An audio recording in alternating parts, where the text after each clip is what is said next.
മർലാനോട് ഒരാൾ ചോദിച്ചില്ലേ, ഞാൻ എൻ്റെ ഉമ്മാൻ്റെ കാഷ്ടവും മൂത്രമൊക്കെ വൃത്തിയാക്കുന്നുണ്ട്, എല്ലാം വൃത്തിയാക്കി കൊടുക്കുന്നുണ്ട്. ഉമ്മാക്ക് നടക്കാനും മറ്റാത്തും വയ്യാത്തതുകൊണ്ട് ഞാൻ ചുമന്ന് നടക്കല. എൻ്റെ ഉമ്മാനോടുള്ള കടപ്പാട് പൂർത്തിയായോ? ഇല്ല. എന്തേ?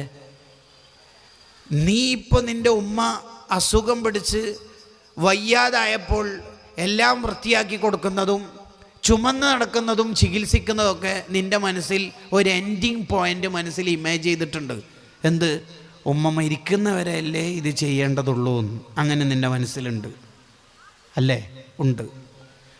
അതേ സമയത്ത് നിൻ്റെ മൂത്രവും കാഷ്ടമൊക്കെ ഉമ്മാൻ്റെ മടിയിൽ നീ പഴയ കാലത്ത് ആദ്യം കക്കൂസായി കൊണ്ട് നടന്ന ഉമ്മാൻ്റെ മടിത്തട്ടിൽ അതൊക്കെ നിക്ഷേപിക്കുമ്പോൾ ഉമ്മ വൃത്തിയാക്കി തരുമ്പോൾ, ഉമ്മ നിന്നെ പാലൂട്ടുമ്പോൾ, നിനക്ക് വേണ്ടി ഉമ്മ ഉറക്കൊഴിക്കുമ്പോൾ, നിനക്ക് വേണ്ടി ചെലവഴിക്കുമ്പോൾ, നിനക്ക് വേണ്ടി ത്യാഗം സഹിക്കുമ്പോൾ ഉമ്മ അന്ന് വിചാരിച്ചത് എൻ്റെ മോന് വളരണം എന്നാണ്.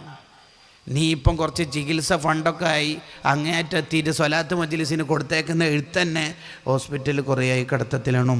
ഉമ്മ സലാമത്തിന് വേണ്ടി ദ്വാരക്കണമെന്ന്. എന്താടാ അതിൻ്റെ അർത്ഥം? മരിക്കാൻ ദ്വാരക്കണം അല്ലേ? അല്ലേ? നീ വിചാരിക്കുന്നത് ഉമ്മാക്ക് ഫണ്ട് ചിലവാക്കുമ്പോൾ ചികിത്സക്ക് നിൻ്റെ ഭാര്യ കാഷ്ടവും മൂത്രവും ഉമ്മാൻ്റെത് വൃത്തിയാക്കുമ്പോൾ നീ വൃത്തിയാക്കി കൊടുക്കുമ്പോൾ ഉമ്മ മരിക്കണം എന്നാണ് വിചാരിക്കുന്നു.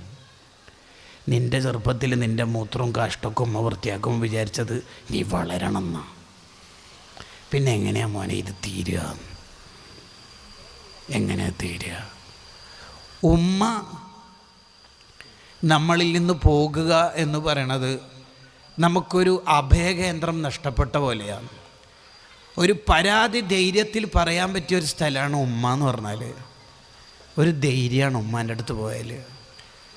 പനിയൊക്കെ വന്നാൽ ഉമ്മാൻ്റെ ആ തണുത്ത കൈ നമ്മുടെ നെറ്റിക്കൊന്ന് അമർത്തി വെച്ചാൽ എന്തോ ഒരു ആശ്വാസമാണ്, എന്തോ ഒരു സമാധാനം. ഉമ്മ ഒന്ന് ഇവിടെ തന്നെ നിൽക്കുമോ? ആ നിൽക്കാം മോനെ, ഉമ്മ നേരത്തെ ഏടുണ്ടല്ലോ മോനെ.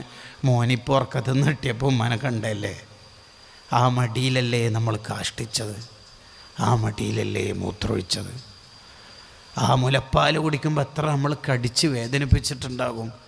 ആ ഉമ്മ നമുക്ക് വേണ്ടി എത്ര ഉറക്കൊഴിവാക്കിയിട്ടുണ്ടാവും. എന്നെങ്കിലും നമ്മൾ ഉമ്മാൻ്റെ ഡ്രസ്സ് ആൺകുട്ടികൾ അലക്കി കൊടുത്തിട്ടുണ്ടാവുമോ? എത്ര കാലമായി ഈ സേവനം അവർ തുടരുന്നു.